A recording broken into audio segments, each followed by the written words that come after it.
Hey everybody, welcome back to another Diecast review. Today we are taking a look at, there we go, William Byron's 2022 Axalta next-gen Chevy Camaro. This is the second release of his next-gen cars. You can see we got, oops, there we go. There we go. Nope, dropped it again. 2022 season, Hendrick Motorsports, William Byron, and then we got Cup Series. So that's the artwork. All the boxes are plain gray. Only some of them so far have had team names on them. Otherwise, it just has the driver name. And then over here, you get your sticker that tells you it's the number 24 Axalta 2022 Camaro, but that's kind of the extent of the box. So let's go ahead and zoom in a little closer and take a look at the diecast itself. So as you can see here, it is the same exact concept as last year. It is the red Axalta hood with the matte black kind of finish behind it, and then a green and blue and yellow accent to that as well.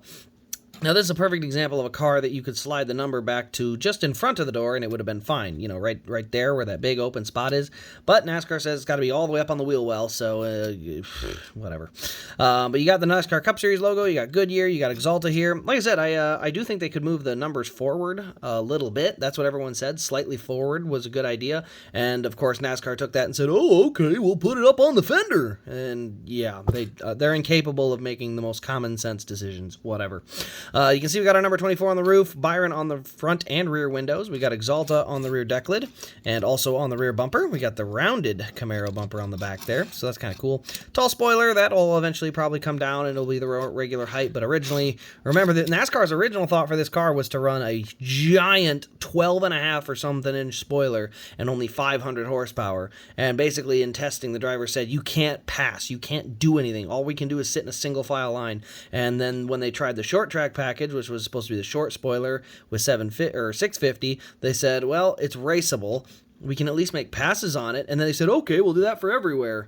And now the short track sucks. So I don't know, you can just you can tell I'm a little irked at NASCAR's decision making, because they've literally, the answers are so crystal clear and obvious in their favor, and they just choose to make dumb decisions. I don't understand why they can't come to a common sense decision, but it's NASCAR, so I've kind of given up with logic and reason. They don't know how to do that anyway. So you can see we got Axalta on the hood. You can see we got the hood vents as well.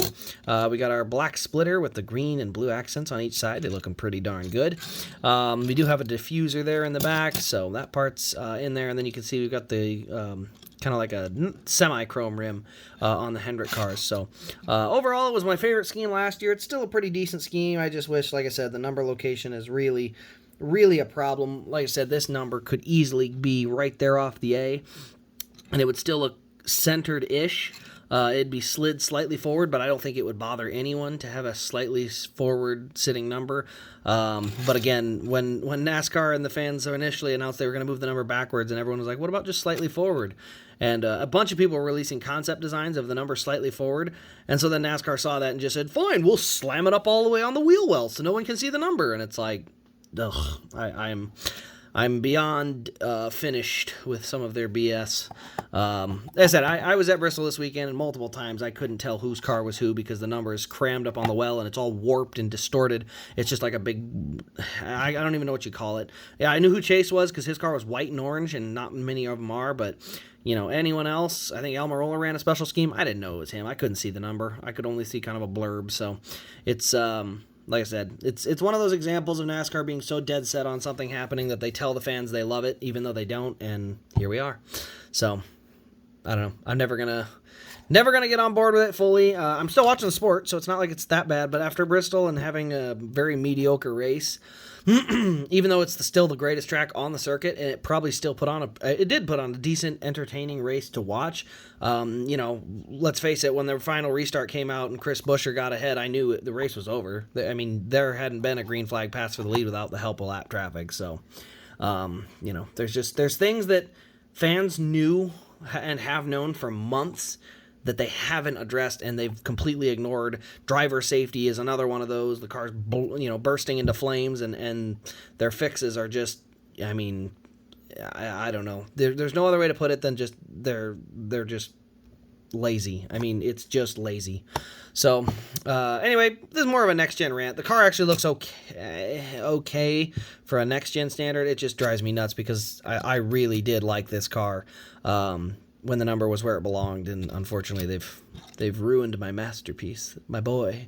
I didn't make the card, so no, it's not my masterpiece, but somebody had a masterpiece and it's ruined. So anyway, guys, let me know your thoughts on all of the ranting. I'm sorry this one went a little long, but yeah, I just had to rant more, I guess. But thanks for watching. This has been Race Craze. If you have enjoyed, do give it a thumbs up, and you can check out the Next Gen Diecast at rsdiecast.com. I will say the Next Gen Diecasts are pretty good at rolling. They actually make better like racing cars down slides and on the ground and stuff than the Gen 6s did and stuff. I just, like I said, paint scheme is the only thing. So, but yeah, you can check those out at rsdiecast.com with the promo code RaceCraze to get yourself a discount. Other than that, this has been Race Craze, and we will see you in the next Diecast review.